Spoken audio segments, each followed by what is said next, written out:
Dear colleagues of the weekly Dartscast, there's only one man whose name can and should be on this very trophy. And that, of course, is my main man, Ko Stompe. It's not Ko Stompy, it's Ko Stompe. As long as you know it. Thank you. Hello and welcome to a new episode of the Weekly Dartscast, sponsored by Dartwolf. I'm Alex Moss, and joining me as always, it is Darts statistician Burton DeWitt. How are you doing? I'm doing just fine. How are you, Alex?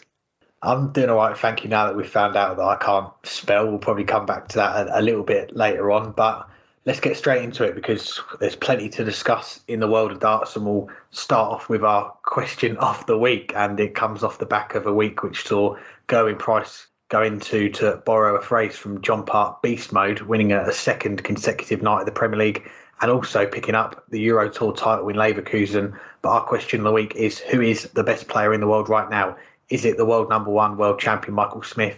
Is it the Premier League leader Michael van Gerwen? Is it Gerwyn Price? Or is it, I think it's Other or Otja? Otcher is really doing well this year so far, but I wouldn't say Otcher is the best in the world right now. I think it is. I mean, it's tough because one is, how do you define now? Do you define this particular second? Do you say this month? Do you say over the 3 months so far this year? And you might get different answers depending on which way you go about that. If we're saying right now being the first 3 months of the year, I think you have to say Michael van Gerwen.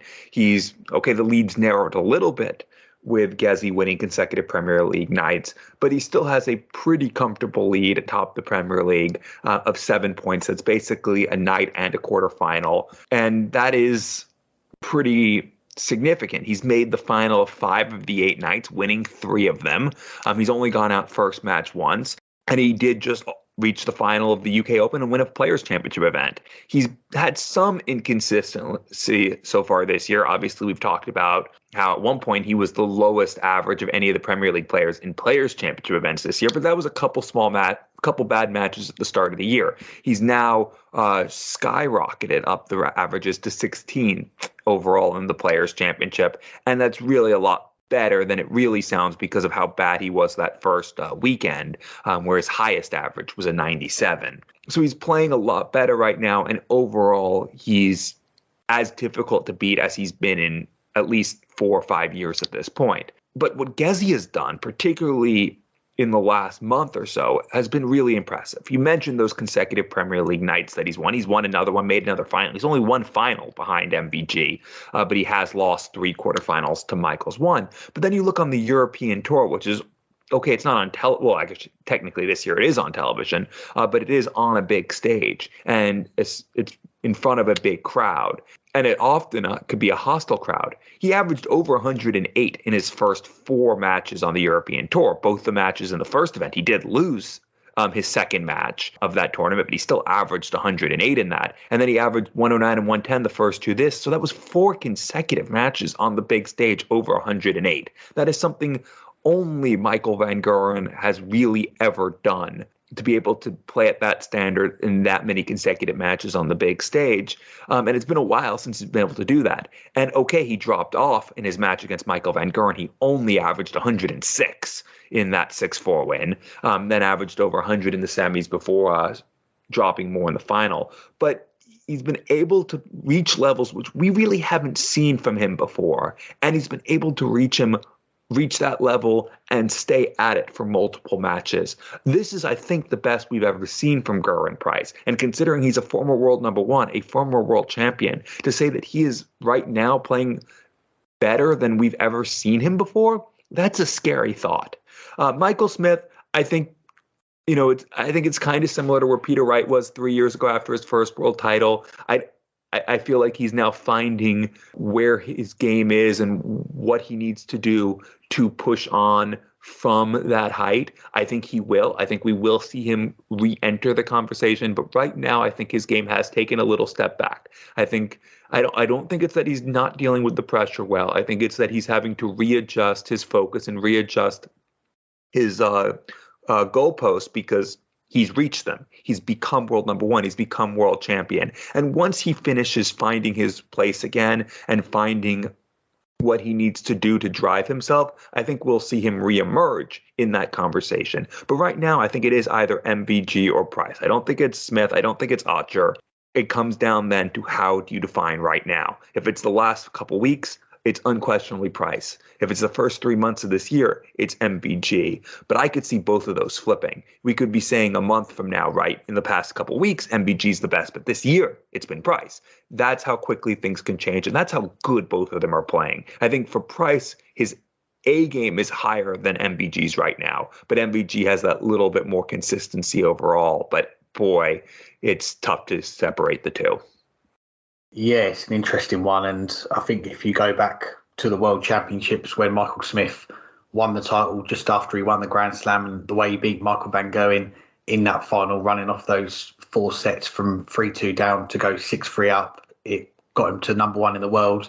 I think many darts fans at that moment in time would have said there is a strong argument for Michael Smith to be the best player in the world at that time. But I think, like you say, he is finding his feet as a world champion, and it's a cliche to say that when players win certain matches, certain events, it can be life-changing. But to win the World Championship, that is the one that is going to be life-changing. And Michael Smith's life, we got a little bit of a glimpse into it last week when you spoke with Ian White, who's been Michael's long-time practice partner, and he said practice sessions with Michael Smith have been few and far between because he has just been that busy, and with the Premier League added on top of that as well. So things do change, and yeah, I think once we probably get towards the end of the Premier League season, he will start to settle down a little bit. And I think at this moment in time, you wouldn't say that Michael Smith is the best player in the world. I think it is between Michael van Gerwen and Gerwyn Price, and they are the top 2 players in the Premier League at the moment in the standings. And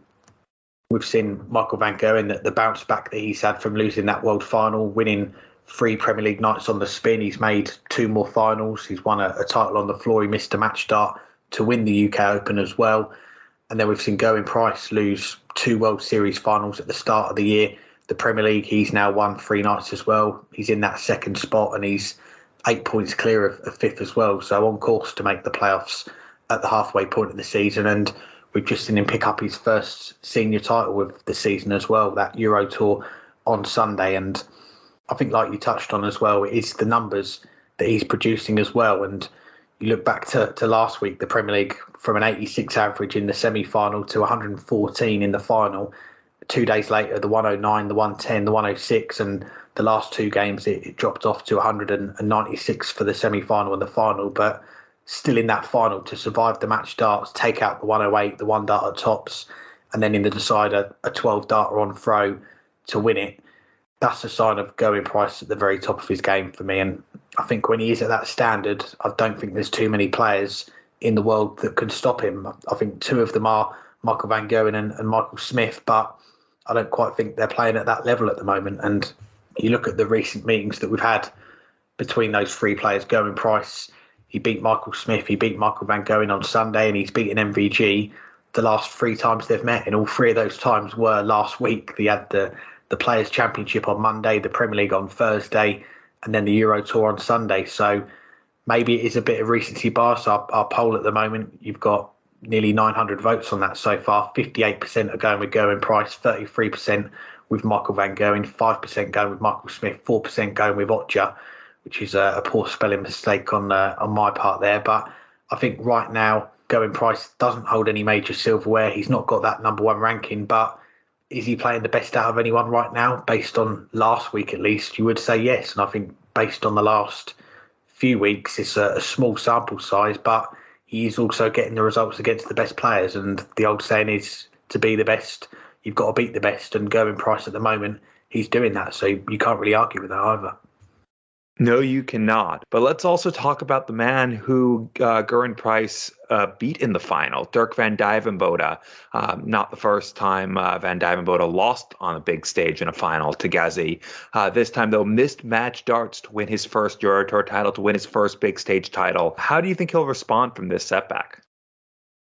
You could see how disappointed Dirk was, and rightly so, after that final. He stuck with the informed player of the weekend all the way through that final. 5-all, Gerwyn Price holds in at 11 darts, Dirk holds in 13, then he breaks in 13 to go 7-6 up. He's throwing for the title had a couple of low scores in that penultimate leg, 44 and 51, gets back on track with a 140, a 134 to leave the 36, and the match darts, goes inside on the double 18, decides to split the 18, go 2 double 8, and very close to that double 8 in the end, but not close enough. And Gerwyn Price, as we mentioned, takes out the 108 and then holds in the decider. And it is one that got away from Dirk van Duijvenbode. And when you step up to the oche, you're on a double, you've got 3 darts in your hand at this high level, you expect players to take it. And I'm not sure what the percentages are, but I'd imagine they're pretty high of a player finishing the leg in that visit. But it was a visit that would have won him the title, and it would have got him over a line that he's never crossed before, and that is to win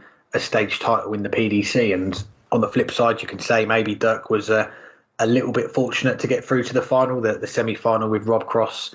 Rob missed 4 match darts, I think it was, in the end to beat him, and we saw Dirk come back from 6-2 or 6-3 down to win that one 7-6. So there was a little bit of fortune for him getting to the final. But I think we've spoken about Dirk on the show recently, and we felt that he wasn't far away from being the next player to cross that line in a stage event in the PDC. And I think with the amount of opportunities he's going to get to play on a stage this year, the odds are still going to be short that he is going to do it at some point. And for that reason, I don't think he's going to dwell on the defeat too much. And this was his best run that he's had on the Euro Tour to date. He's been to a few TV finals already, but as far as the Euro Tour, his first final, and he's beaten some class players on the way to get there. Rob Cross, who I mentioned, Ross Smith in a last leg decider. I think it was a 11 darter in that last leg to get over the line, and just fell short in the end. But I think he'll know that he can get to a final again. And his own words after the final was that he didn't play his best game, but he still felt that he should have won it. So if you're getting match darts against one of the best players, some might say the best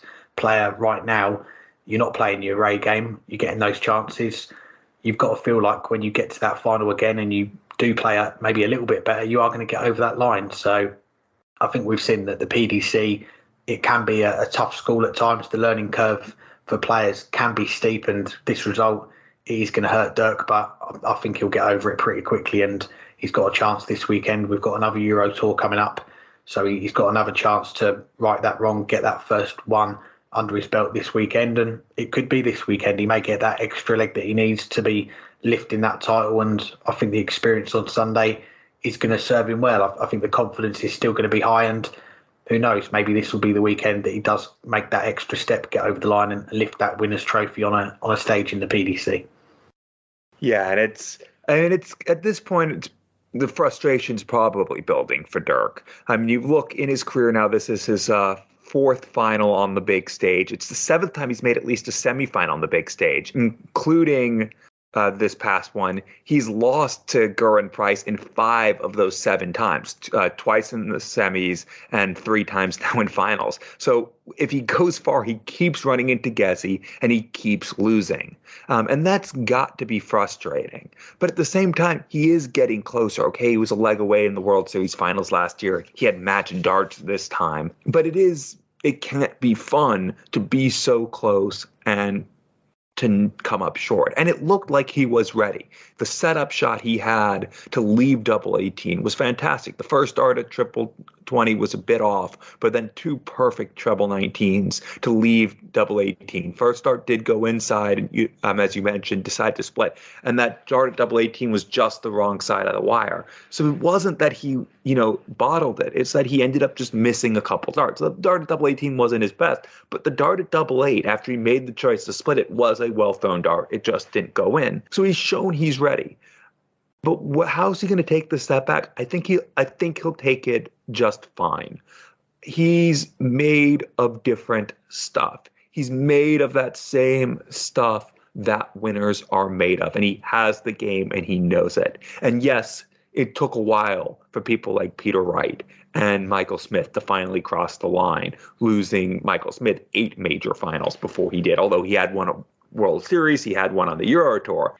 We still haven't seen either of those from Dirk. And Peter Wright had won Euro Tour, and it took him a while before he finally won at the UK Open now 6 years ago. But players like that are made of different stuff, and they have the game, and eventually they'll cross the line. And I think Dirk is every bit in that mold. He is a phenomenal player, and he knows it. He knows his time will come. His time did come. He just didn't answer the call. And look at what he did over the course of the weekend. Okay, he averaged 104 against Ted Evans, but the rest of the way, he averaged the mid to high 90s, 97, 96, a touch under 99, 98.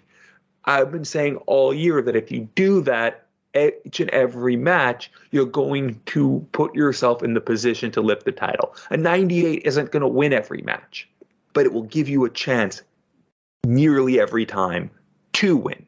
It will mean that someone's going to have to play really well to beat you. And if you're averaging 98, you're going to win over half the time and you're going to be put in that position. And sometimes it'll be enough to win a tournament. That consistency across the weekend is what champions do. Yes, he didn't cross the line this time, but he got himself there and gave him every chance to. I think he's going to bounce back from this just fine. It was just a few weeks ago that we both said that we thought that this would be the year that he finally won a match on the big stage. Title on the big stage. He nearly proved us right just within a couple weeks. There's 11 more Euro Tours to go. He'll be in them. There's going to be another 7, 8 majors to go. He should be in each and every one of those. I think that we'll see him bounce back from this and be an even better player than he is right now, because he is only going up from here. And now move on to our first guest on this week's show, and it's a player that did cross the line on Sunday. He is the newly crowned World Seniors Champion of Champions. Here's our chat with Leonard Gates. I'm pleased to say I'm joined by the winner of the first World Seniors Champion of Champions, Leonard Gates. Thanks for the time, Leonard. How are you doing? All right, I'm doing great. How are you doing? Doing good, and thanks for the time. We're talking only a few days after you won the title in Blackpool, coming all the way through the golden ticket qualifier on Friday to lift the trophy on Sunday. Has it fully sunk in yet what you achieved at the weekend? Yeah, it's getting there. Things just, it comes at you quick, and just realizing you won a big major tournament, and just trying to go forward from there. Staying positive and looking forward to playing more darts.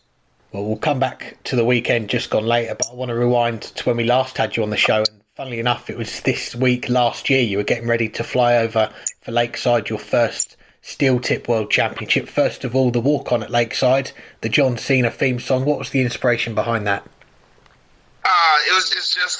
It's a song that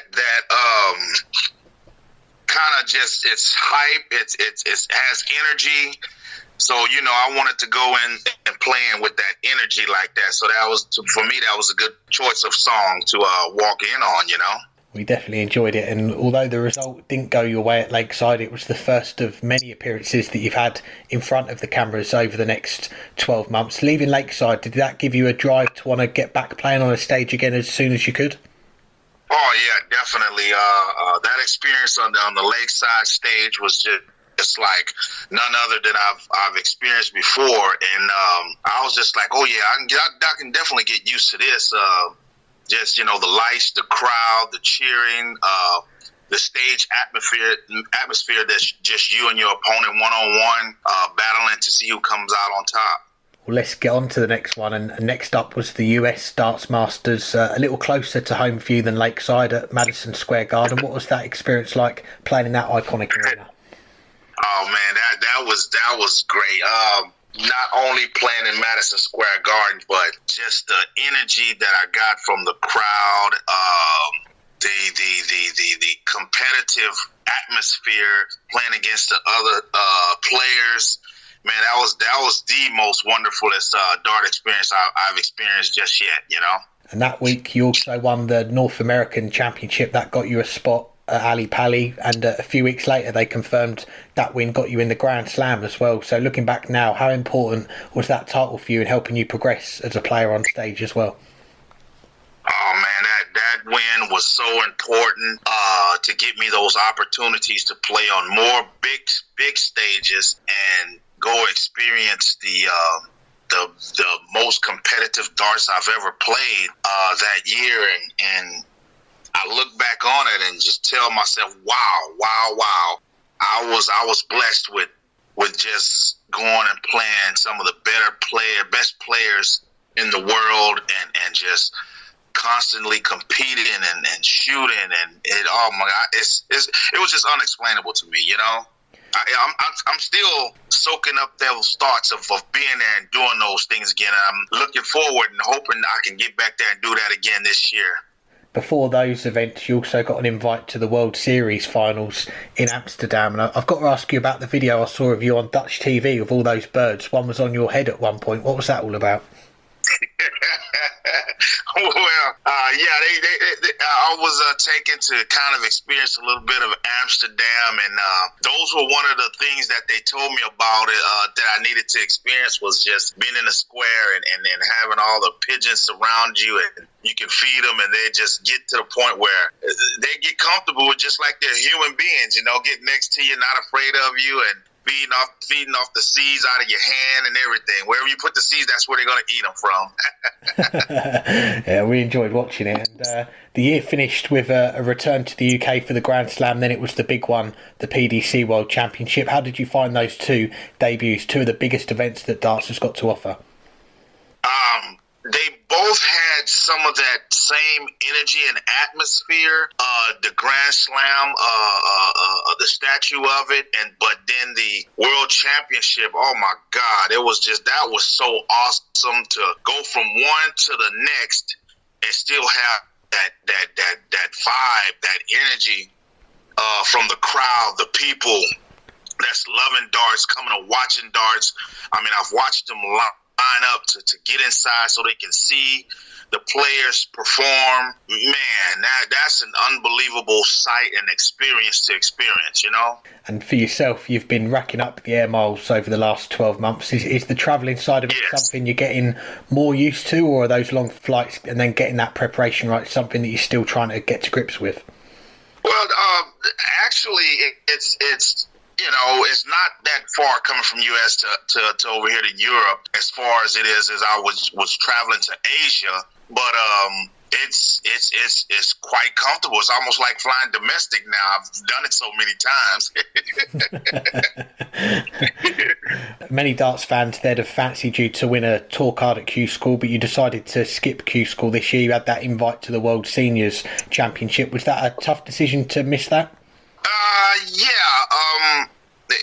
It was a lot of thought process going into it, and I told myself, let me give myself another year to experience more darts than just, you know, getting on a PDC tour card and getting on a circuit and just doing that. But I think it was a good choice, but it was definitely a choice that weighed on my shoulders to skip, you know, going to try to get my tour card. Well, it looks like it's paid off with that title at the weekend, and just before that you had that great run at the World Seniors Championship, making the semi-finals, and after the matches the dancing on the stage as well. You've quickly become a crowd favourite. How much does that support mean to you? Man, I guess it means a lot. You know, I was just getting out there to just trying to loosen up and get into the mood of things, and they were very receptive to it, and I'm just like, oh my God, they like this stuff. And then to get on stage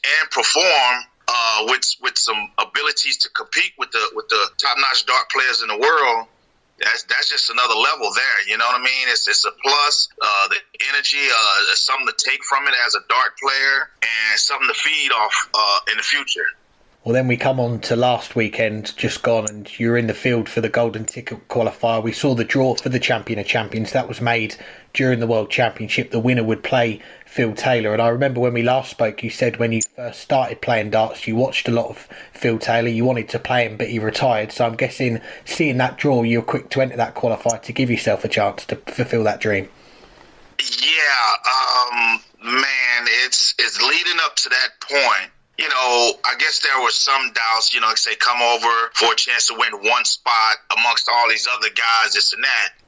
And I just told myself, man, just go in there and play darts. Play your darts, see how it turns out. And then when I won it, and I was like, okay, I won this golden ticket now, and I'm like, you know what? The fight's not over, because now you have to face the greatest dart player in the world, and that's Phil Taylor, first round. And I'm just like, come on, man. So yeah, it definitely was a headache, but at the same time, it was an enjoyable headache, you know. Yeah, definitely a good one to have. And looking at your results from that qualifier, many of our listeners will know I'm a big Coast Stompe fan, and I was getting excited following Dart Connect on Friday when he took out that 157. He was 3-1 up against you, but you came back and beat him in a decider. Did that early scare focus you for the rest of the qualifier? It did, because I'm not going to say so much scared me, but it helped me focus a little bit more than what I was on. The focus was there, but he was shooting great darts, and I was like, okay, so, you know, Gates, turn on that extra gear to get back in this game, at least tie it up. And so if we got that last decider to go to, you know, you can't do nothing after the last dart hits the mark and marks in the score marks 0. So yeah, it was definitely an eye opener. And for that qualifier, it ran for you from 3 o'clock to 9 o'clock. You won it to book that meeting with Phil on the stage the next day. Some people might have been surprised to see you stick around for the Open event, which started just after, instead of maybe resting up for the next day. We know from last time you love playing darts, so did you consider an early night? No, not that night. I told myself, because after I won and it's like that, it's like, wait a minute, they got another event that I can play in. So hey, let me go ahead and play in that and get all the darts I can before the stage the next day. You know, I just knew I just had to get some rest after I played though. To play Phil Taylor on that stage on the Saturday, come through 10-8, I'm sure you were happy with the win, but to share the stage with someone that you'd watched for a long time, what was that like? Oh man, that was the greatest experience that anybody could experience, because of course the dart world, fans of the dart world, they know who Phil Taylor is, what he's done. You know, like I told other people, I said, yeah, he's retired this now. I said, but Phil still has the experience, you know. I think it's more fun for him now. He's more relaxed and enjoying it. There's no pressure on him, so that makes Phil Taylor dangerous and playing this game, because like I say, as I was playing him, I could sense the focus that he was getting in the zone he was getting in. I told myself, I said, okay, if I got the lead, I better keep the lead, because once he gets hot, I'll be in trouble then. Well, you get past dangerous Phil Taylor, and on Sunday you get past Martin Adams and Richie Howson to win the title. In the final with Richie, you race into that early lead and see it home. What were the emotions like when that winning double went in and you are lifting that trophy? Oh man, that was great. You know, the game before, I guess against Martin Adams, I finished on a double 10, and I realized that I had double 10 left against Richie, and I said, yeah, you know what? I think right now that's probably my favorite double, because I've hit him to win some deciding games, and the feeling just when it went in, it was just like, oh my God, that's it. That's it, you know. It's like turning the key and you're opening the shrine of just victory, and that was, yeah, you know. I was just saying that it was over, but I was also happy that it was over. Well, we talk about your love for darts. It's a game that you've played. It will be 30 years next year since 1994, and here you are now winning titles on TV, beating some of the legends of the sport, and you're back at it in a few days on the Modus Super Series as well. You just can't stop playing, can you? No, I can't stop playing it. I mean, it's a fun activity to take up, and if you get into it for the right reasons, I tell people you will enjoy this game for a long time. And you know, by me playing and putting the work in, I'm reaping the benefits of it now. But it's also still fun while I'm doing it, man. It's a great feeling right now. I'm just on top of the moon. And let's just look ahead then. After this week, what have you got your eye on for the rest of the year? What are the tournaments you've got on your radar? Are there any that you're trying to focus on to maybe try and qualify for as well? Well, I just have to see what my manager has coming up for that. But you know, we have some big tournaments coming up in the States. like I said, we got the cross-border challenge for the CDC, and the winner of that wins a spot for the U.S. Dart Masters. So it's a couple of opportunities to win a spot back in for the U.S. Dart Masters, and I'm looking forward to getting in that and trying to win it again to see what that entails for this year. But like I said, those guys, they know who won it last year. They're hungry. They're coming after it. So we're gonna see how that goes. But yeah, definitely though, that's one of the biggest ones we got coming up in the U.S. and I'm looking forward to that. And just lastly, when we look through the list of Americans to win a darts tournament on TV, you've got Larry Butler, Stacey Bromberg among the names, and now you're on there as well. What does that mean to you? Oh man, that's great to share that spotlight with Larry and Stacey. God rest her soul. It's one of those things that probably will be talked about positively and or negatively throughout the years. But if I could keep doing it, they're going to be like, hey man, this guy, he's got it. So the way I play, the way I feel, I'm really not doing it to be the showboat of it, but I'm doing it for to win. I'm in this game to win it, to play my best, whoever I'm playing against. And just to have fun and keep it going, You definitely did that at the weekend, winning the Champion of Champions. Leonard, congratulations on the title, everything you've achieved over the last 12 months, and wish you all the best for what else is to come this year as well. Thank you so much. Thank you so much, Alex. Free beer, anyone? Now that I've got your attention, the weekly Dartscast are excited to be partnering up with the guys at Beer52 to offer our listeners a free case of beers. Head on over to beer52.com/darts and cover the postage cost of £5.95 to claim your free case of beers from our good friends at Beer52. I've just got on board with Beer52, and as a member each month, they send me a case of unique and varied beers from a different part of the world. Imagine that. Each month trying out beers from a different country. In the last 10 years, Beer52 have been to 40 different countries, including the US, Australia and Germany, and they've also included a range of breweries in the UK too. So, to claim your free case of beers, go to beer52.com/darts. Thank you for listening, and enjoy the darts and enjoy your beers, and let's get back to the rest of the show.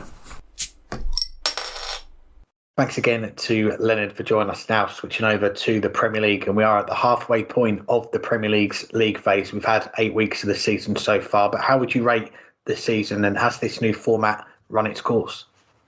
I think give it another 8 weeks and this new format will have run its course. But I think it made sense to bring it back for a second year. I still think there is some intrigue in it, but it does get a little dry because you're seeing the same matches over and over again. And I'm not writing Peter Wright off quite yet, but I'm getting pretty darn close to. And maybe soon we'll be saying the same thing about Johnny Clayton. And we're going to end up in a situation where we're having 16 weeks, half of those weeks, 2 of the players already out of it. And that does happen.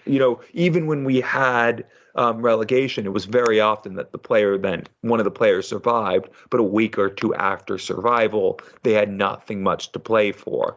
But this can become a real long drag. And if you're already basically out of it at the halfway stage and knowing you still have another 8 weeks to go, that's going to make it really tough to play through, and can be really tough to watch as a result. I don't know if I'm going to say that it's ran its course yet. As I said, I think it made sense to come back for a second season, but I think I want to see them mix it up again next year, and I think I will be sick of this format by the end of it. That said, that's only half the question. The question is not just has this run its course, but also how do you rate the season so far? And so far, I do think the season's shaping up fairly well, especially in that middle of the table. MVG has been dominant, winning 3 nights in a row and having a chance to make it 4 in a row before he only went and got himself whitewashed. But now Gezzy's won back-to-back, and both of them have won 3 nights, and both of them look set for the playoffs. Not guaranteed. If Gezzy goes and loses a few quarterfinals, he can find himself on the outside looking in fairly quickly. His lead's not that big, but you don't expect that to happen. And even if that happens right now, you'd expect him to bounce back. He's ready to finally get to the playoffs. And once he gets to the playoffs, he's going to be ready to go on and win this thing. But it looks like at the top of the table, those two are set. But there's a really interesting dynamic in the middle, and I'll include Johnny Clayton in that middle because he's not that far back yet. But, Nathan Aspinall, Michael Smith, right now they're in. But Chris Dobie's just defeated Michael Smith back-to-back weeks in the quarterfinals. Dimitri Vandenberg has split his matches against Nathan Aspinall. Johnny Clayton keeps getting himself close but isn't winning quite yet. All of those 5 players have every chance, and there will be a lot for them to play for. And overall, they're playing at a fairly good standard. But the thing about playing 3 matches in a night potentially is that you are seeing more poor matches. You're seeing players have to go through 2 or 3 matches a night when in the past they would just have the one. And you've seen some times where they come back in that semifinal or the final is dry. I mean, yes, we talk about how good Gezzy's been, but we can also talk about just how terrible that semifinal with Chris Dobie was standard-wise. They both averaged in the mid-80s, and it looked like it. Nathan Aspinall has been flat in the semifinals 2 of the last 3 weeks. He got whitewashed by MVG when MVG played good but not great. And then, of course, he had the lowest average in Premier League history a few weeks ago with that 75 and change in Liverpool. So you're seeing some poor matches because players are having to come back on sometimes pretty quickly after playing and space themselves through a night while also having to keep their energy up knowing that a Euro Tour or a sometimes UK Open will be coming that upcoming weekend. It's led to, I think, some just less than stellar showings from players. And I think we might see even more of that as the season goes along. I think that gets us back to the first part. I think this will have run its course by the end of the year. It doesn't mean you can't come back to this again in a few years. I think having variety in the Premier League makes sense. And if there's a year where it really just seems that there are 8 players that deserve it and there's really not 2 others that you can shoehorn in, then in 2027, come back and do this format again. Having variety makes sense. But I think while there's a lot of intrigue, especially in that middle, there's a lot of repetitiveness and yeah. So, you know what? I've talked myself into saying, yes, it has already run its course. Let's move along.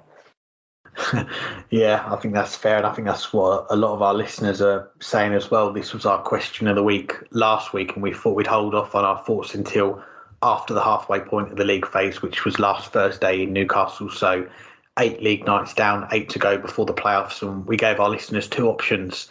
The Andrew Gilding thumbs up or the thumbs down. And the result of the poll, 24% of our listeners going with thumbs up, 76% of our listeners going with thumbs down. And a lot of our listeners got in touch as well, tweeted us. Dan put, personally preferred the league format with draws than a straight knockout every week. Ben Locke said it's like watching a band do an arena tour and watching them play the same songs in the same order. It's brilliant at first, then gets a bit more boring every time you see it. Illegitim says, was quite positive about the new format from the start, but I drifted away by now. I think the Premier League as a whole is an outdated institution, doesn't quite fit anymore with the new age of darts. And one more from our listeners, Rob, saying better than last year, but I'm still not sold on the format. And my view personally, I said it on last week's show, I've hardly watched any of the Premier League so far this year. Last week, I managed to catch most of the first game between Michael van Gerwen and Peter Wright, then had one of the interviews with our guests that we had on the show, and after that I didn't turn it back on. I had a look at the results on Twitter later on and saw that I'd done pretty badly on the picks as usual. But as a format, I think the Premier League is much better suited to the audience at the moment in the venues, and I think you can see that with the crowd sticking around to the end. They're staying to watch the final and see who wins their night in their city or their local arena, wherever they're going to. And I think back to the last Premier League night that I went to, and that was early 2020 during the old format that we had, and you could see the arena was emptying out in the last game. Pints were being thrown around. There was a few fights breaking out as well. I know this is a very small sample size of the one night I went to as opposed to a whole season, but I think overall, looking at the current format, you're missing a bit of jeopardy at the midway point of the season. And usually this week, week 9, judgment night, we'd be discussing which players could be getting eliminated from the competition this week, whereas we know at the start all 8 players are going to be there up until week 16. So you touched on it there. You've got players like Peter Wright, not mathematically out of the race at the moment, but it's looking at a very tall order now for them to get into the playoffs. And when they say that every point matters, every game matters, it doesn't quite feel like that for me at the moment, because there are more points on offer each week. You've got not just 2 points they're playing for, You've got 3 if you make the final, 5 if you win the night. So at this stage of the season, as a darts fan, I'm not quite compelled to watch it. It's not must-watch TV for me. And that's not to say that the product itself isn't good. There's been some good games so far, and I'm sure the people in the venues and people watching are enjoying the darts as we recommend them to do each week. But I think once we get towards the end of the season, the race for the top 4 gets a bit closer towards the end now, and players are playing for those spots and they know what they've got to do to get in there.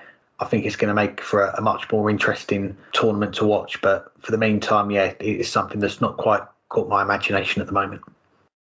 Yeah, you made a good point there. And I'm remembering back to last year, and I do remember that in the second half of the season, it did become more interesting because you had those 5 points on offer and you could see that little bit more movement. So maybe, you've talked me back to my original point. So I'll reassess in 8 weeks because there is that potential for the second half. But speaking of the second half of the season begins at the Mercedes-Benz Arena in Berlin. And first matchup, Dimitri van Duijvenbode against Michael Smith. Dimi currently 6, 3 points adrift. And he's get 2 of those 3 points back as he plays the man in 4th. And just before I get on to my pick for this one, we should give a mention to last week's picks, and it was 4-1 to you on that one. So I might have to call up my brother again at this rate, but we'll give it another go this week. And we keep mentioning the pattern for Dimitri van Duijvenbode in the Premier League, the quarterfinals, wins 1, loses 1.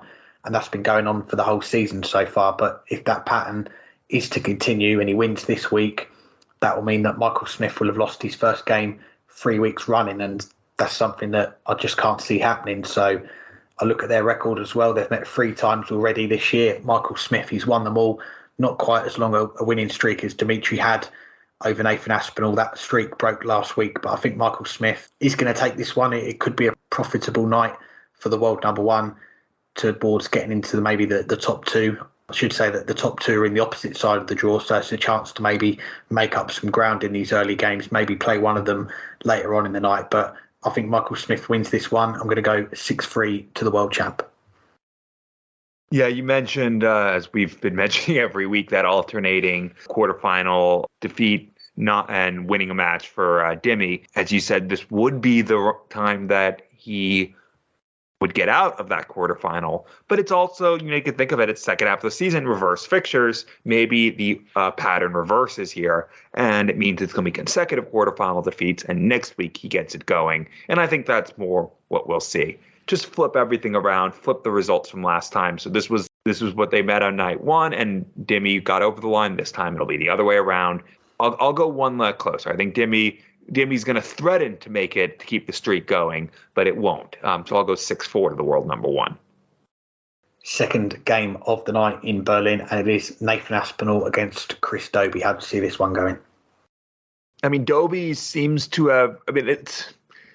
I know I've been a little harsh on Dobey this Premier League because so often, I said that he's not finding ways to win, but he was still averaging over 100 half the time when he was losing. He's had only a couple bad matches, and those were still north of 90 in those quarterfinal defeats. So it's not like he was playing poorly. He wasn't finding ways to win. Nathan Aspinall has usually been doing well in the quarterfinal, and then who knows what Nathan Aspinall is going to show up in the semifinal. I just think right now, even though if you look at the table, you do see Nathan in 3rd and Chris in 5th, but I think Chris is playing that little bit better. He's gotten 3 wins the last 2 weeks. His goal differential is much better, even though Nathan Aspinall's 3rd in the table has basically the same goal differential as Johnny Clayton. And part of that is because of those 78 averages and getting whitewashed as well, and another semifinal by MVG. But I think Dobey's playing is found his feet after those 5 consecutive quarterfinal defeats. And I think Nathan Aspinall, it just depends which Nathan we get on the given day. I think Chris Dobey's going to average over 100 again, and I think this time it won't be in a defeat. I'm going to go Dobey to make it 3 weeks in a row that he's got points, and this time in a last leg decider. Yeah, I think this is a hard one to call, and if you're playing along at home, your weekly Dartscast bingo, you can tick off the goal differential there as well, which is always good. And looking back at last week, both these players, they won their quarterfinals. Both these players, they're under the same management as well, Martin Folds. And last week was the first week that both these guys won their first match in the Premier League since the opening night of the season. And that night we saw Chris Dobey beat his stablemate Nathan Aspinall on the way to winning that opening night Nathan Aspinall got his revenge. They met later on in the season. Both games, they have been close. They've been 6-4. Both have got one win over each other, and there's not much between them. 3 points in the table going into the night.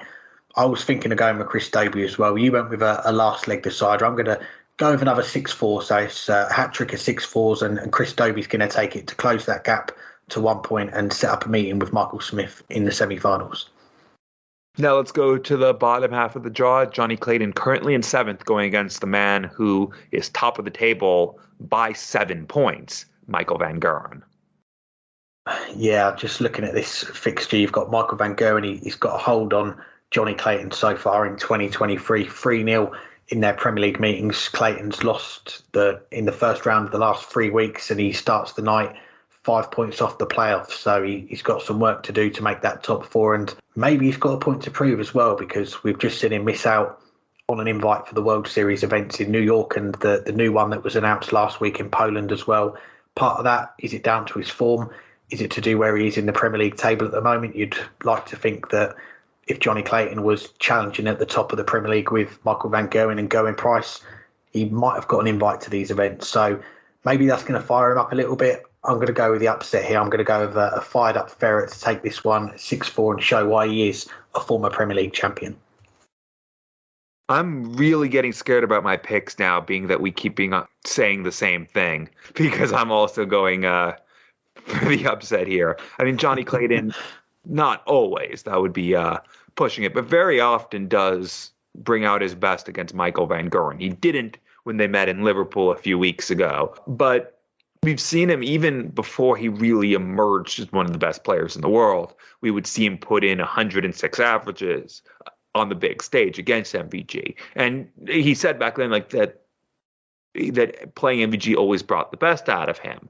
And eventually, once he realized that, I can do this against MVG, I guess I can do this against everyone, and then did do it against everyone, and did win the Premier League, and did win the Grand Prix, and did win a bunch of other things.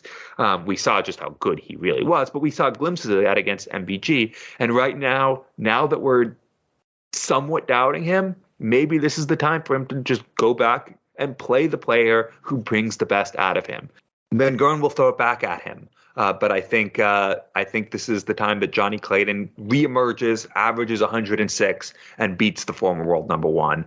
Being that we're obviously going to be wrong if we're going with the same thing, I'll go 6. I'll go. You know what? I'll go another last leg decider, a 1-4-8 out on double 14 for the Ferret.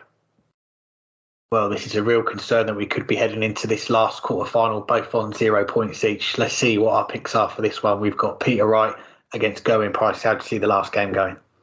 Well, probably incorrectly based on the last 3 games. But I think there's only one way you can pick this game, which is great news for Peter Wright, because I think we're probably both going to say Gezi in this one, although maybe you will go with your favorite. But I just can't pick against Gezi right now, and I don't think I can pick Peter Wright right now. Obviously, Peter had that chance against MVG last week, and who knows, maybe you would have had a good week if he was able to get over the line against MVG last week and give you that good start. But in the end, he didn't.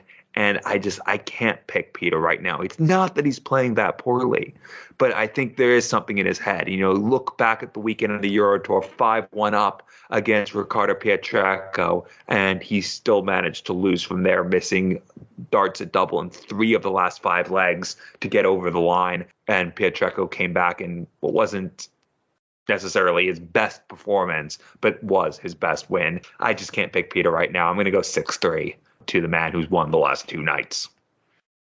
Yeah, we're going to be going similar on all of these. And I just want to mention, actually, you touched on Ricardo, one of our guests last week, what a run he had getting to the quarterfinals on the Euro Tour. And a shout out to our other guest last week, Ian White, because we didn't delve too much into players outside the 2 finalists in Leverkusen. But what a game he had against Gabriel Clemens on the Friday night. Managed to watch that one and the 6-1 finish. And I think it was an 11 darter in the last leg. That was peak Ian White in the Euro Tour. It was good to see him playing back to that level again. But in terms of the Premier League this week, last game, as you say, this has been a difficult Premier League campaign for Peter Wright. 1 win from 8 games and well adrift at the bottom of the table. His 1 win did come against Gerwyn Price when he used those darts that he kept having to shimmy along the oche with after blocking the bed, but he still won the game. So I've got no idea what darts Peter's going to use this week. What I do know is if Gerwyn Price brings the form that he showed at the weekend and in that final with the Premier League last week, it's not going to be a long night in Germany for Peter Wright. It's going to be a short one. So I'm going to go 6-2 to the Iceman. And now we'll move on to our second guest of the weekend, and it's with Richie Howson. I'm pleased to say I'm joined by the runner-up of the World Seniors Championship and the champion of champions, Richie Howson. Thanks for the time, Richie. How are you doing? Yeah, I'm very well, thanks, Alex. Thanks for having me on. Great to have you back on, and we're talking only a few days on from your latest run to the final of one of the World Seniors TV events, this time the champion of champions. How do you reflect now on your weekend in Blackpool? To be honest, I was obviously, as anyone would be, I was disappointed after losing the final. But when you look at the bigger picture, I've managed to get to 2 finals this year, so I really shouldn't be too disappointed. But obviously, I am a bit disappointed. No, that's understandable. We'll come back to Blackpool, but let's circle back because, as I was saying off air, we last had you on our show just after you won one of the qualifiers to get into the first World Seniors Championship, and a lot has happened for you in the 15-16 months since then. Did you think back then this would be the start of something special for you? Yeah, I mean, to be honest, it's been a great ride over the last 15-16 months or so. As I say, I've won a few of the Open Series. I've won qualifiers on the floor, and as I say, then this year it's reflected in getting to the first 2 majors of the year. So I'm hoping really to carry that on, to be honest. Well, when we had you on the show first time round, you said that you could probably drive from home to the Circus Tavern in 2 minutes, so we won't ask you about your journey there, but what was it like walking into the tavern up on that stage to play in the first World Seniors Championship last year? Oh, it was unbelievable. Obviously, I've not really had any big stage experience, to be honest with you. And being a home venue, there was a lot of people there that was supporting me. And I can honestly say I've never experienced an atmosphere like that at all. I mean, when I was having the interview of Helen up on the stage, I actually couldn't even hear her, even though she's standing right next to me, because the crowd was just so loud. It was fantastic. Yeah, you had some great support and you played on the opening night. You then went up against Martin Adams, who produced that finishing masterclass against you. Have you ever had someone throw that many big finishes against you in a game before? No, I mean, to be honest, I felt pretty much in control of that game right up till Martin. He was under pressure, and it just shows the class of the man. He just produced all those big finishes. It's hard enough to do them anyway, but when you have to do them to stay in the match, which he did, it was unbelievable, really. And sometimes you just got to hold your hand up and say the best man won there, because he deserved it. And off the back of that, you went and won another qualifier to get into the World Seniors Masters at Lakeside, where you had a run to the semi-finals. Again, it's another iconic venue in darts that you've ticked off playing at there. What was it like to play there? Yeah, again, that was another one that to play at the Lakeside was always the sort of thing that a lot of dart players dream of. It's a big iconic stage and loads and loads of history. So yeah, that was a fantastic achievement to get to there, and yeah, I managed to get to the semi-final, and I played David Cameron, who as you know, he beat me and went on to win it. And away from the seniors, we've seen you play a few times in the Modus League as well, and I have to ask about that 9-dart shootout between you, Chris Mason and Tony O'Shea, a 3-person 9-dart shootout. Does it fill you with dread thinking about it? Yeah, I mean, I can look back on that now and probably realise I didn't make the right decision. A few people said to me, did I miscount? But I didn't. I needed with 61 with my last sort of 3 darts, and I hit a 20, and then I hit another 20, which left me 21 to get. But if I hit another single 20, then me and Tony would have had another 3 darts each. If I'd have hit a 25, then I would have gone on to the semi-finals. But to be honest, Alex, the pressure up there, that 25 and balls, I looked so small. I took a chance on myself going for a treble 20, hit the single 20, which made us level, and then took me chance, but Tony beat me in the next 3 darts. So it was probably the wrong decision, but if I'd have missed that 25, I would have probably had the ump with myself even more. So at the end of the day, you make a decision on the day, and you have to live with it. So Well, we can't blame you for that, and I'm sure a win which ranks highly from last year was at the Viking Cup at the O2. I was there and I was glad to avoid you in the draw, but my 47 average didn't get me very far. You went and won the title that day. What did that win mean to you? Because it was a day which honoured a legend, sadly no longer with us as well, in Andy Fordham. Yeah, that was a massive tournament to win. There was a lot of very, very good players there, and obviously everybody wanted to be there and support Andy's memory, and to be the first person to win that, hopefully they do it every year, was very, very special to me, and I played really well all day, to be honest, and never really felt like I was going to get beat. I think one game a guy, Harry Lane, he got very close to me and possibly had his chances, but apart from that game I felt pretty much in control all day, really, and that was sort of that. To be honest, that was probably the start of me playing a lot more consistent. That gave me a lot of confidence winning that, and I went on from there, and I've played pretty consistent since then, to be honest. Yeah, it was a great win, and fingers crossed we'll see that one again this year. Well, let's get on to 2023, and I joked that we should be renaming the World Seniors qualifiers the Richie Howson Challenger Series. You just kept turning up and winning them. How many did you end up winning in the end, or did you lose count? I've won, well, overall on the floor, I've won 5 events on the floor. I think it's 3 qualifiers and 2 Open Series. So, and to be honest, the field that's there on the floor tournaments, they're so hard to play against such very good players. So you've got to be playing well to win one of them. And I mean, one weekend I went back to backs on them, so I know how well I've been playing. It's just so yes, it's been a great start, really. And the draw for the World Seniors Championship this year's one, that was made after that last qualifier, and you had a rematch against David Cameron, a tie that many people were picking out straight away from the draw. How did you react when you saw you were drawn out with the World Seniors Master? Yeah, to be honest, Alex, I mean, there was 16 seeds and then 16 non-seeds, and out of those 16 seeds, which I could have drawn, I was quite confident of playing anybody, but there was probably only a couple that I really, really did want to avoid, and one was Rob Thornton, and the other one was David Cameron, because I know how good a player David is. And when it came out the draw, very first match was against him, it was a bit of a kick in the stomach, to be honest, and I'll be honest, I was disappointed. But at the end of the day, when you get a tough first round like that and you come through it, I think it sort of sets you up for the rest of the tournament, because you feel very confident. Yeah, that's a fair point. You get past David Cameron in a last set, and I was there for the first couple of days of the event. I could see the support that you had from the crowd, being a local favourite. What does having that support mean to you when you're up on that stage? Oh, it's enormous. I mean, apart from it giving me a lot of confidence and having them behind me, it probably puts a bit of pressure on your opponent as well, because obviously they know that everybody's supporting, or the majority of people are supporting you. And although saying that, I mean, it's great having them, but that does come with its own pressures as well, because everybody's supporting you. That you want to do well for them as well as yourself, and you feel like you should be selfish and not worry, but you're only human, and you obviously you want your friends and family to share your success, and you're only going to do that by winning. So it does put extra pressure on you, I believe.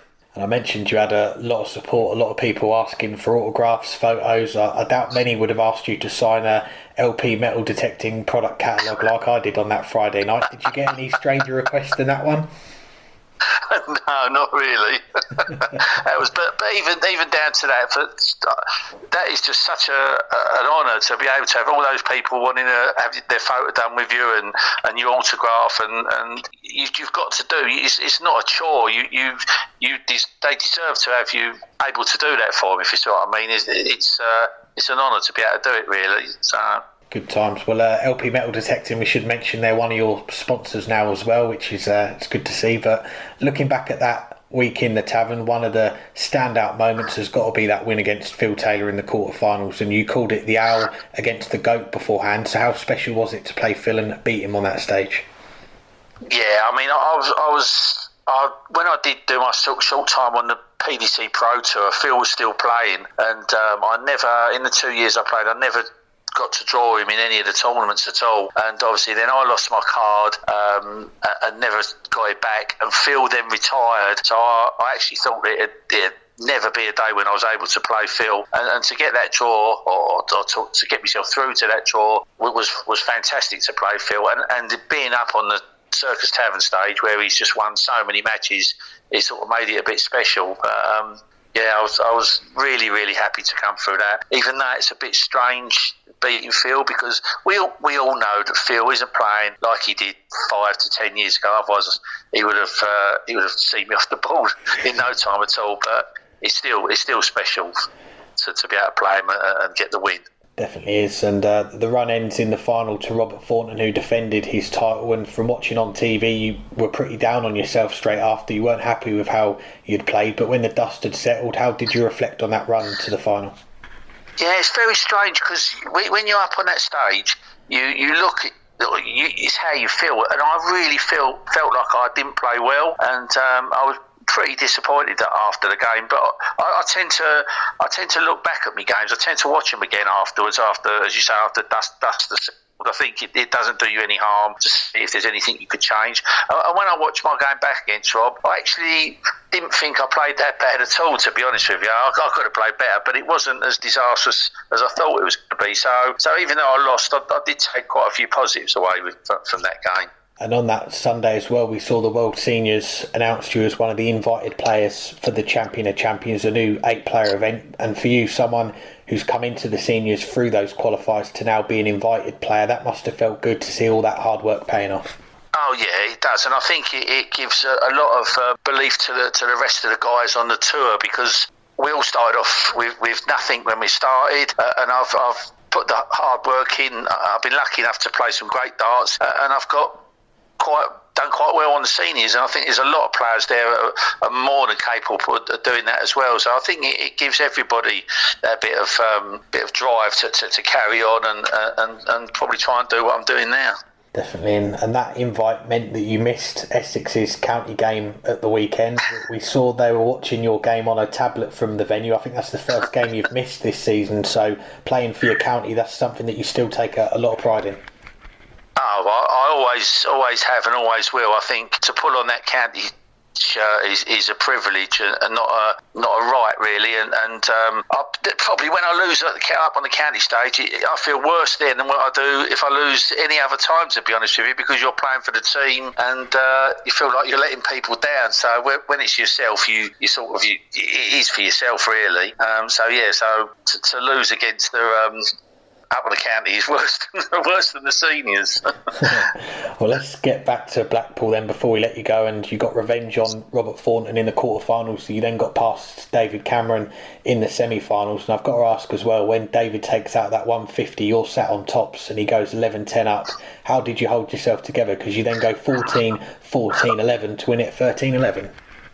Yeah, I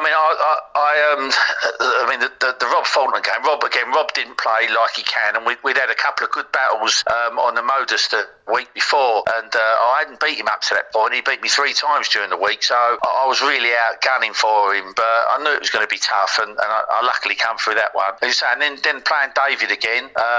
So I know how good David is, and it was a nip and tuck battle all the way through. But it wasn't up until when I come back from the second break that I really sort of needed to get my head down and focus for it. And I felt like I was in control. And then in that 150 that David took out, it was a real choker. And then you just got to try and get your head down and carry on. And as I say, it was a great finish to the match. And I think I hit quite a few 180s towards the end of the match, and it kept me in it at the right time. I probably should have had an 11 dart leg the last leg, but I was so nervous. I threw the first one off the board, and then I went 9 double 16. So it all finished good in the end. Well, Leonard Gates in the final, he came out on top in that one, 13-10. But straight after, you said on stage, I am going to win one of these. You've made 2 finals out of 2 so far this year. Do you feel like that first title, it's not far away now? Yeah, I mean, I think if I can get myself in that position again, it's got to come sooner or later. The hard bit is getting back there again, because it it's easy to say, oh yeah, I'm going to win another one, but just to get to the finals are so tough. So that's going to be the hard bit. The hard work is going to be getting through to the final and putting it again. But like it was the same with Leonard's game. I mean, Leonard went off like a steam train against me, and I was 6-1 down in no time. But when I actually watched that game back a few days after, I missed darts in the first 4 legs. So theoretically, I could have been 4-0 up. So it wasn't as bad again as I thought it was. But he played really, really well, and he was a deserved champion, to be honest with you. Well, we've got 2 more senior events to come on TV this year, the Masters and the Match Play. Do you know yet if you're going to be involved in those 2 as well? Not at the moment. There's a very good chance I could be in the Masters, as I'm leading the money list. Well, I'm second behind Robert Thornton, who's already been invited to the Masters. So I'm pretty sure that if I can't get caught by then, so hopefully I should be at Yeovil for the Masters and be able to give it another crack. But as for the match play, that we won't know until probably a little bit later on in the year. Well, fingers crossed you'll be in both of those. And away from the seniors, what else have you got your eye on now, darts-wise, for the rest of the year? It's probably the rest of the year. We've got 3 more county games to play. We're third in the Premier Division overall, and our men's A side are top of the Premier. So we're really looking to try and win that men's A side, which I don't think Essex have done since about 2000 when we had the likes of Kev Painter and Mardle and Lloydie and that. So that's a big thing we're looking forward to do. And then obviously, hopefully, I'll be invited back to the Modus a few times and just see how well I can do on that, really. And just lastly, we know away from the darts, you're a West Ham fan. They're in a bit of trouble at the moment in a relegation battle in the Premier League. How do you see the rest of their season playing out? Yeah, that's really tough. I think the next game we've got Southampton, and then we've got Newcastle. So they're 2 really crucial games. And I must admit, I do, as much as I'm an avid fan since I was a kid, and I love them with all my heart, I do fear for them at the moment. And just got to keep our fingers crossed that we can get a couple of results and then get ourselves so we ain't going down. Fingers crossed for that. And Richie, congratulations on all you've achieved in the last 12 months, getting to those 2 finals, and we wish you all the best for what else is to come in 2023 as well. Thanks very much indeed, Alex. It's been a pleasure to have been on. Thanks to Richie for joining us this week. Now we'll continue on with a trio of listener questions, and we'll do these rapid fire. We'll continue on with the first one talking about the Premier League. This question coming from Elliot. Do you think the Premier League is overall a net positive or negative in terms of its players' performances in other tournaments? It's a good question. I think it can vary on the player and where they're at with their game at that particular moment in time. We know the Premier League is relentless. There's no breaks, 16 consecutive weeks. And for those 8 players selected, it doesn't matter how well you're playing, what results you're getting, you are going to have to show up each week, play in front of those big crowds, the cameras, all the lights are on you. And if you're not firing, you're losing first game most weeks, it can have an effect. It is bound to. And we've seen that with Peter Wright, the start that he's had this year. He won that World Series event. We were wondering if it was going to be the start of another hot streak for him. But as we just touched on in the picks, he's sitting on 2 points after 8 weeks and he's bottom of the table. And he knows he's got to play another 8 weeks with a slim chance of making that top 4 in the playoffs, winning the tournament. But he's expected to show up and try and perform to the best of his ability and get some wins on the board. And then we go on the other side of things. We've seen in recent weeks how a good week or a good few weeks in the Premier League can have a positive impact on a player. You look at Gerwyn Price, who we started the show talking about in that conversation as one of the best players in the world. And he's been in that conversation before as being one of the best. Last year, probably weren't too many times we were saying it. So we are mentioning him again. And the Premier League's had an impact on that for sure, winning those back-to-back nights. So I'd say overall it's probably more positive than negative for the 8 players, but you are potentially going to get 1 or 2 who are towards the bottom of the table, and it might just set them back for a little while. Yeah, I agree. This is an interesting question. It may be something that Christopher Kemp could look into, because I do wonder if there is a statistically significant drop-off or increase in performance based off of Premier League performance compared to normal. So what I mean is, like, is there a statistical, if you go out and lose your quarterfinal, are you more likely to suffer an early exit in the Euro Tour or Players Championship that weekend compared to if you lose a semifinal or a final and compared to how you normally do. And looking back in the old Premier League, did you tend to have players do worse than their norm if they lost or drew a Premier League match compared to if they won their match? So I think there is something that we could analyze to see if there is an effect. And it wouldn't surprise me if there is, but it also wouldn't surprise me if there is, regardless about whether you win or lose. And I think that's what this question's getting at. Because you could, even though you win, you're doing all this extra traveling, and you might find yourself tired when you do show up to those Pro Tour weekends or have to then fly all the way to Germany or somewhere in Europe to compete in the Euro Tour. So my hunch would be that overall, it is a negative, at least in the short term, but obviously in the long term, getting that experience, if you do well, will help, and obviously doesn't hurt the checkbook and the bank account. But I just don't know. But I think that's something that would be interesting to see what the statistics say. Second of our listener questions, and probably one more focused towards you, Burton, because it's got your name in it. Nathan Barrington says, assuming Burton's favourite North American darts player is now Mr. Gates. Yes, and for our listeners who aren't aware, although our listeners are the most well-informed darts fans in the world, so I think they are. I think you are aware, but of course Leonard Gates won through qualifier to be the golden ticket winner. I don't know if he beat anyone of note along the way. I'll leave that to you to Alex to discuss. But he won through that, beat Phil Taylor in the quarterfinals, and only went on and won the title to win his first televised title. Is he my favorite? I mean, he plays out of the Houston area, granted well in the suburbs, and I of course lived in Houston for 11 years, so that's a plus. He's only gone and won a televised event, the first American to win a televised event that isn't restricted to based on nationality. Obviously some Americans have won the North American Championship as part of the World Series weekend, and that has been televised, but the first American to win an event that wasn't restricted based on nationality on television in over a decade, since Stacey Bromberg won the PDC Women's World Championship back in 2010 in Blackpool. So a lot going from Leonard Gates right now. And how can you not like watching him play? He is very, very entertaining. And, well, he is now a major champion, granted at the senior level. So, yeah, I'll say yes, he is my favorite. Yeah, I would say he was my favourite on Friday afternoon when I was following the scores on Dart Connect, and he beat my favourite Coast on Pay 5-4 in a last leg decider. And I've got to say, when I saw the draw come out and those two were warming up, I was fearing the worst for Ko, because we know how well Leonard has been playing. But every credit to Ko, I thought he played really well. He could have won that game in the end.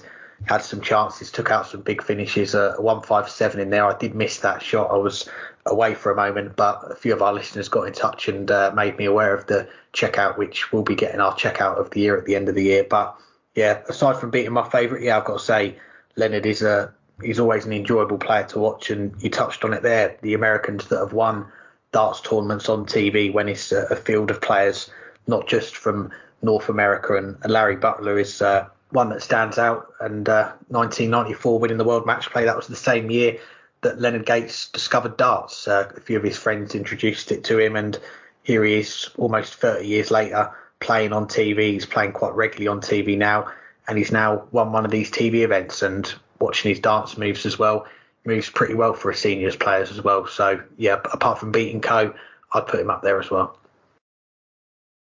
And our last question comes from Warren Allsworth. Is Leonard Gates the best player without a tour card right now? Oh, that is a good one. And some might say the answer to that question is a 16-year-old by the name of Luke Littler, the way that he played at the UK Open earlier this month and the way he's been playing for a little while, not just at a youth level, but on the senior circuits now as well. But yeah, I think Leonard Gates is a very good shout. I'd put Robert Thornton in there as well. So you've got the two winners of the two senior titles on TV so far this year. I think they're going to be high up on that list, and someone else who I think is going to be high up on there, and I'd probably go with him as my answer to this, and that is Barry Van Peer, because he's having a brilliant year without the tour cards, and he's only just dropped off the tour, but you look at what he's done this year, won the Dutch Open, he's won a Challenge Tour title, and I caught a bit of him on the Modus League this week as well, and playing some really good stuff on that as well. So I'd put them 4 in there. If I'm going to go with the 5, and it'd be interesting to see if you put these 5 together, who would finish up on top. But I think Jelle Klaassen deserves to be in that mix as well. So Leonard Gates, yeah, he's going to be in my top 5, I think. But for number 1, I'm going to go with Barry Van Peer at the moment.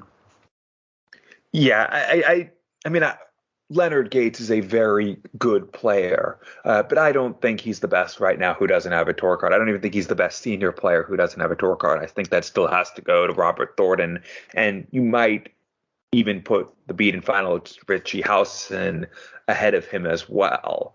Leonard Gates had a great weekend. Also look at what did he do across the 2 senior tour events over the weekend, and he lost in the last 32 to Mike Huntley. He lost in the semifinals to Neil Duff, and he averaged under 85 and a touch under 85 that against Huntley, and he averaged 78.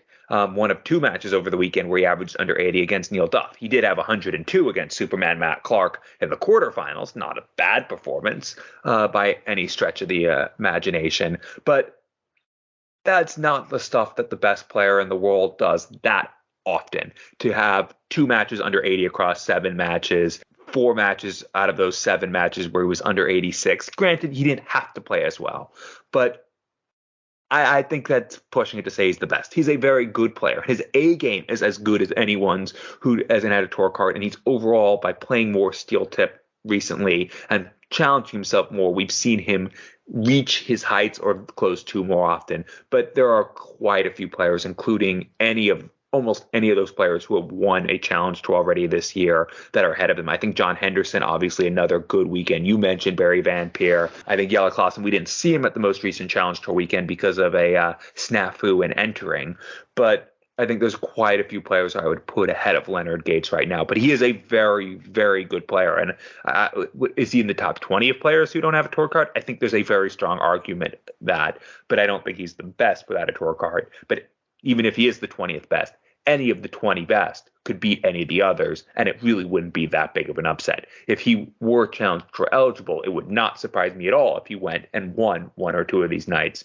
But he's not, so we won't get to see that. But a great achievement for a very, very good darts player. Anything else for this week? Well, I would usually start by saying thank you to our guests for joining us, but we're in the unusual position of not quite knowing if we are going to get our guests on in time. So fingers crossed we do hear from them. And if we do, then just to say thank you to them for joining us. Big thank you to our sponsors as well, to Dartwolf. If you want more Dynamite Darts content, head on over to Dartwolf.tv. Give Dartwolf a follow on Twitter at Dartwolf180 as well. To our other sponsor, Beer 52, if you want a free case of beer, just cover the postage, head to beer52.com/darts. They know that we sent you there. And thank you to everyone for listening. If you have any suggestions as well for guests for episode 300, we're almost there. Do drop us a message on Twitter or email us, weeklydartscast@gmail.com, and we'll start putting the feelers out there and get some guests ready for that one. But before then, we've got episode 299 to bring you next week. And until we bring you that episode, make sure to enjoy the darts. Yes, but first hang tight before you enjoy the darts, and then hang tight again for that episode 299. But yeah, there's some big episodes coming up with 300, 301, and 302 back to back to back. So it's a bumper month coming up in April. So stay tuned for that. But as Alex said, thanks or not thanks to our guests, depending on whether we had any. Thanks to all of you. We'll be back next week. Hang tight until then.